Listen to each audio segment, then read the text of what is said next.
Encik Roslan, bahasa Melayu ke bahasa Inggeris hari ini? Bahasa Melayu tak apa. Kan saya budak Terengganu, tahu dengar, tak tahu cakap.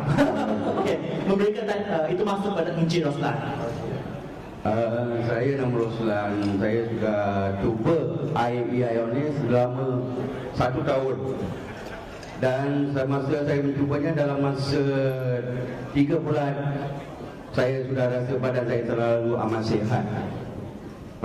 Ringan, tak ada letih-letih, dada semuanya clear. Saya isap rokok banyak kuat, 2 paket satu hari. So memang air ini memang bagi saya satu, apa orang kata, buang apa yang ada di dalam badan. So saya rasa banyak ringan, bangun tidur tak ada rasa penat, tak ada letih, terus boleh pergi kerja. Itu saja. OK， 这个三是说他曾经都是添2包烟哦，所以他身体很累，所以变成他使用了产品过后呢，就是喝了这个水过后，他觉得自己全身轻了很多。Ya, ada abang kata semasa menggunakan air, apa itu perubahan? Banyak sangat lah sebenarnya perubahan. So, badan saya very active. Very active, yes. Okay. And then I smoking about the smoking. Boleh pukul harimau betul tak? Harimau.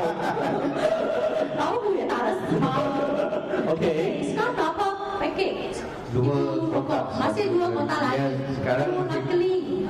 tak, sekarang boleh kurang lah. Tapi I think dah sudah lagi sihat, lagi banyak insyaAllah. Merokok tidak tidak. Okey. Okey, terima kasih.